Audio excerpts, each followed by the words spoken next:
Hello everyone.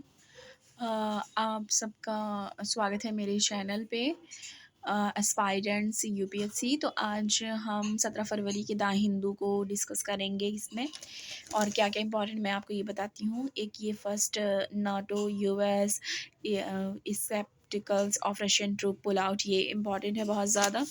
इसमें क्या क्या इंपॉर्टेंट है मैं आपको ये बताती हूँ। इसमें यह है कि यूक्रेन डिफेंस मिनिस्ट्री ने से बताया है कि वेब पोर्टल जो उनका है वो साइबर अटैक हुआ है, उस पर ये बताया है।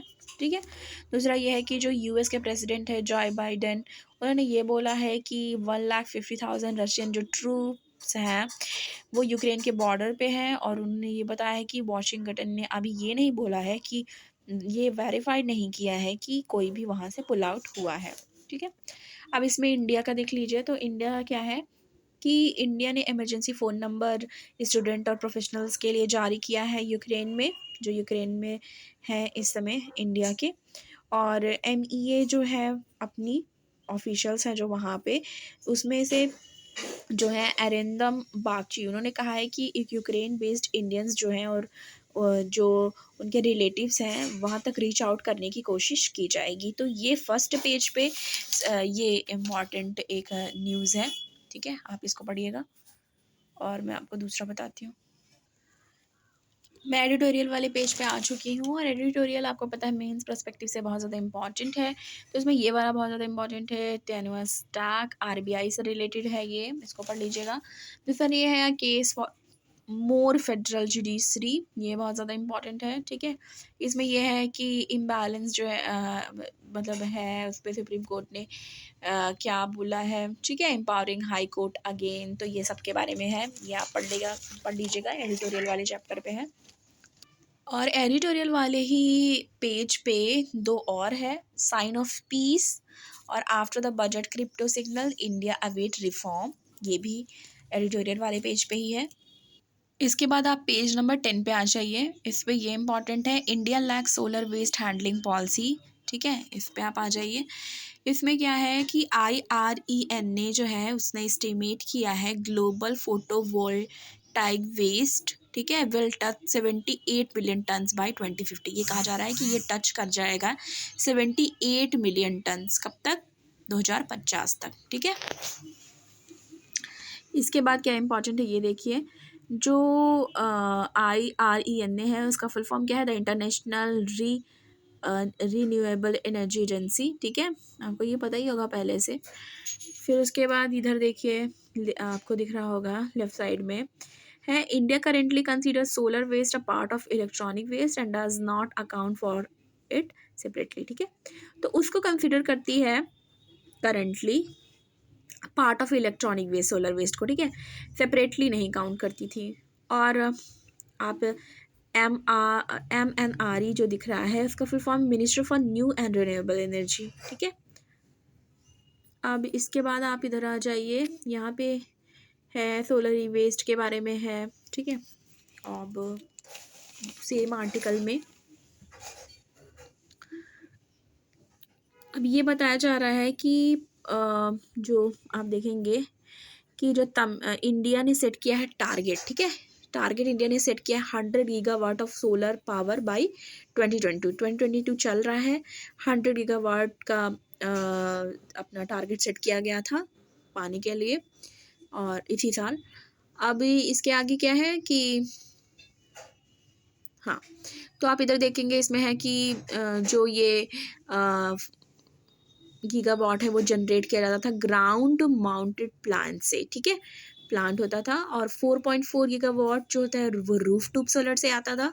और 1 गीगावाट में ये दिखा रहे हैं कि अ गीगावाट इज 100 मेगावाट। ठीक है। सोलर पैनल लाइफ के बारे में है कि सोलर पैनल लाइफ की जो एस्टिमेट होती थी वो 25 ईयर्स का होता है। अब इसमें और ये इस आर्टिकल में इतना इम्पॉर्टेंट है। इसके बाद मैं आपको बताऊंगी नेक्स्ट वीडियो में कि आपको नोट्स कैसे बनानी है। अब उसी पेज पे, पेज नंबर 10 पे ही आप ये वाले पे आ जाएंगे, इक्विटेबल एनर्जी एक्सेस की ऑफ इन्वायरमेंटल पॉलिसी, पीएम ने क्या बोला है। अब इसमें मोदी जी ने क्या क्या बातें की हैं इस बारे में बात करेंगे। इसमें यह है कि एनर्जी एंड रिसोर्स इंस्टीट्यूट टेरी जो है आपको पता है वो वहाँ पे उन्होंने वर्ल्ड सस्टेनेबल डेवलपमेंट समिट में इसके बारे में जिक्र किया है। और ये बोला है मोदी जी ने कि इंडिया क्या है कि वो वॉक एंड टॉक दोनों चीज़ों में यकीन रखता है। इसमें क्या है, इन्होंने बहुत सारे इनिशिएटिव को इंक्लूड किया है कि जैसे 90 मिलियन हाउस होल्ड जो है अभी तक उसने क्लीन कुकिंग फ्यूल पाया है। और किस स्कीम के तहत? उज्ज्वला योजना। ठीक है, उज्ज्वला योजना के तहत पाया है। फार्मर्स जो हैं उनको इनकरेज किया गया है सेटअप करने के लिए सोलर पैनल को।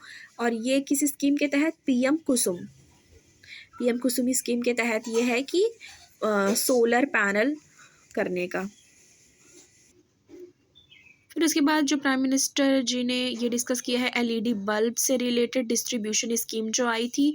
और ये बताया जा रहा है कि ये जो स्कीम है, मतलब उन्होंने बताया कि ये 7 सालों से चली आ रही है, मतलब ये रनिंग फॉर 7 ईयर्स है। ठीक है, क्या इसमें ये बताया गया है कि 220 बिलियन यूनिट्स जो है इलेक्ट्रिसिटी की वो प्रिवेंट की जा रही है। 180 billion tons of carbon di emissions को भी पर ईयर कंट्रोल में किया गया है। और नेशनल हाइड्रोजन जो मिशन है उसका एम क्या है कि ग्रीन हाइड्रोजन, ठीक है, टैप इनटू ग्रीन हाइड्रोजन में लाने का। अब आप इधर देखेंगे और प्राइम मिनिस्टर मोदी जी ने ये भी मेंशन किया है कि जो इनका इंटरनेशनल रिकॉग्निशन है फॉर इंडियन एफर्ट्स के लिए, तो उसके लिए international union for conservation of nature IUCN जो है उसने भी हमारे जो एफर्ट्स हैं उसको रिकॉग्नाइज्ड किया है। ठीक है, और अभी ये भी है कि हमारे पास 49 रामसर साइट, ठीक है, 49 रामसर साइट भी स्प्रेड हुई है। और कितने एरियाज़ में? 1 मिलियन हेक्टेयर में। तो ये भी बहुत बड़ी बात है। और फिर ये आप देखेंगे कि restoring degrade land has been one of the main focus area since 2015 से रिस्टोरिंग डिग्रेडेशन लैंड भी एक हमारा टारगेट रहा है। सेम पेज 10 पे ही हम उसी पे हैं, उसके नीचे आप आएंगे तो इसमें ये अभी मैंने आपको ये दोनों बताया। उसके बाद आप इधर आएंगे तो इसमें है डिप्रेशन रिमेन्स अ neglected global health crisis, report में कहा गया है इसके बारे में। तो मैं बताती हूँ इसमें क्या क्या है। इसमें यह है कि जो Lancet and world psychiatric association commissions है उन्होंने बताया है डिप्रेशन से रिलेटेड की क्या कंडीशन है और कैसे डील किया जा रहा है। उसमें यह है एक एस्टिमेट आया है कि 5% अडल्ट्स जो हैं वर्ल्ड वाइड वो सफ़र कर रहे हैं डिप्रेशन से हर साल। ठीक है, इसमें है और किस वजह से इसको मतलब समझा नहीं जा सका, टैकल नहीं किया जा सका या वो क्योर नहीं कर पा रहे हैं। उसमें क्या है कि lack of social and financial resources जो हैं, ठीक है, वो इम्पैक्ट कर रहे हैं प्रिवेंशन, डायग्नोसिस, ट्रीटमेंट और इकोनॉमिक प्रॉस्पेरिटी ऑफ नेशंस। ठीक है, तो इसकी वजह से इम्पैक्ट हो रहा है, सही से ध्यान नहीं दिया जा पा रहा है। अभी ये एस्टिमेट और है कि जो हाई इनकम कंट्रीज़ हैं अबाउट हाफ ऑफ द जो उनके पीपल्स हैं, हाफ जो उनके लोग हैं वो लोग इस चीज़ से सफ़र कर रहे हैं डिप्रेशन से। और जो मतलब बड़ा है 80 to 90% वो लोअर और मिडिल इनकम कंट्रीज़ में है।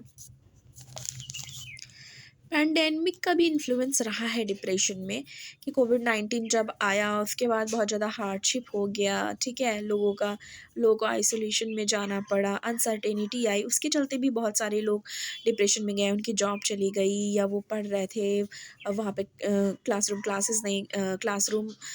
जा नहीं पाए, ले नहीं पाए क्लास। तो बहुत सारी ऐसी चीज़ें थी जो नॉर्मल लाइफ से अफेक्ट हुई और वो भी एक डिप्रेशन का रीज़न बनी। मेंटल हेल्थ कंडीशंस ख़राब हुई लोगों की, ये भी एक रीज़न है। अब ये क्या है कि डॉक्यूमेंट जो है उसमें ये है कि 25 एक्सपर्ट फ्रॉम 11 कंट्रीज़ ने मिलके ये एक्सपीरियंस किया है। ठीक है, कि पीपल जो हैं या लोग जो हैं कैसे डिप्रेशन से परेशान हैं। कमीशन चेयर प्रोफेसर जो है हेलेन हरमैन, उन्होंने क्या बोला है कि डिप्रेशन जो है एक ग्लोबल हेल्थ क्राइसिस है। ठीक है, और ये क्या डिमांड करती है, रिस्पॉन्सेस मल्टीपल लेवल पे, ठीक है। उसके बाद क्या है कि एक इम्पॉर्टेंट कमीशन ने ये भी ऑफ़र किया है कि इम्पॉर्टेंट अपॉर्चुनिटी ये भी है कि लोग यूनाइटेड एक्शंस लें, ट्रांसफॉर्म अप्रोचेस हो मेंटल हेल्थ केयर के लिए, और प्रिवेंशन जो है वो ग्लोबली होनी चाहिए, तो उनका ये कहना है, ठीक है। और इन्वेस्टिंग उन्होंने क्या बोला है कि investing in reducing the burden of depression, तो हमें क्या इन्वेस्ट करना होगा या क्या हमारा अप्रोच रहना चाहिए कि हम रिड्यूस कर सकें डिप्रेशन को, ठीक है। Million of people with chances of become healthier, बहुत सारे जैसे होते नहीं कि चांसेस होते हैं वो हेल्दियर रह सकें, हैप्पियर रह सकें और productive member of the society बने, तभी तो वो आगे जाके अच्छी चीज़ें कर पाएंगे। पर अभी अगर खुद ही वो डिप्रेशन में है तो आगे जाके कैसे चीज़ें टैकल कर सकते हैं, कैसे हैंडल कर सकते हैं। इस चीज़ से रिलेटेड था ये, डिप्रेशन से रिलेटेड। अब ये बप्पी लहरी जी की जो डेथ हुई है वो आप सबको पता है, तो उसमें उनके बारे में कि Bappi Lahiri who made India jive no more, ठीक है। इसके बारे में वो एक कंपोज़र थे और उनको हमेशा याद रखा जाएगा, ठीक है। इसमें क्या है कि वो 3 डिकेड से गाना गा रहे थे वो, 3 डिकेड म्यूजिक इंडस्ट्री में उन्होंने दिया है, और इनको बप्पी दा भी कहा जाता था, ये आप सबको पता है। अब आप ये देखिए कि कोई भी ऐसी शादी नहीं होती थी, ऐसा फंक्शन नहीं होता था, ऐसा संगीत सेरेमनी नहीं होती थी जो इनके गाने के बिना अधूरी रह जाए। ये भी इसमें मेंशन किया गया है।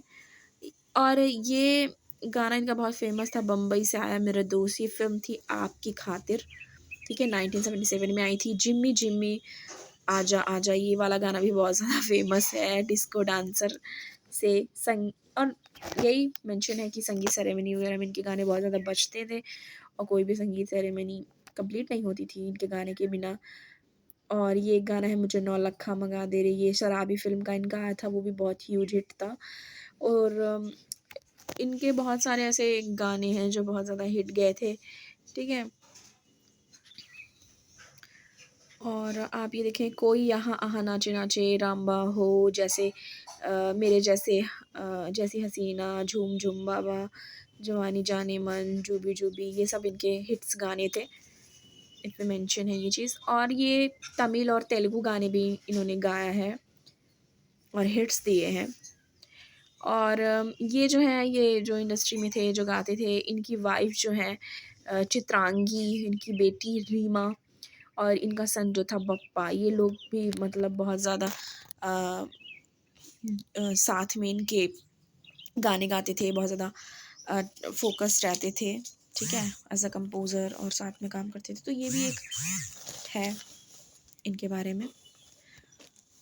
फिर आप आईआर से रिलेटेड क्वेश्चन है या वर्ड वाले पे पेज पे आ जाएंगे, page number 11। NATO looks to bolster its defence, ठीक है। ये नाटो से रिलेटेड है। इसमें क्या है कि नाटो, अब ये आपको पता है कि नाटो का हेडक्वार्टर जो है ये ब्रसल्स में है, ठीक है, एक ये इम्पॉर्टेंट इधर है।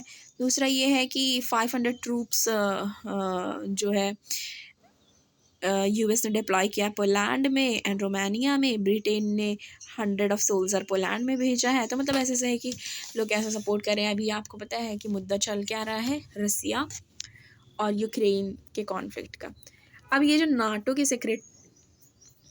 के सेक्रेटरी है जनरल जेंस स्टोलनबर्ग, उन्होंने क्या बोला, I think there is no room for any miscalculation in Moscow about our commitment to defence align.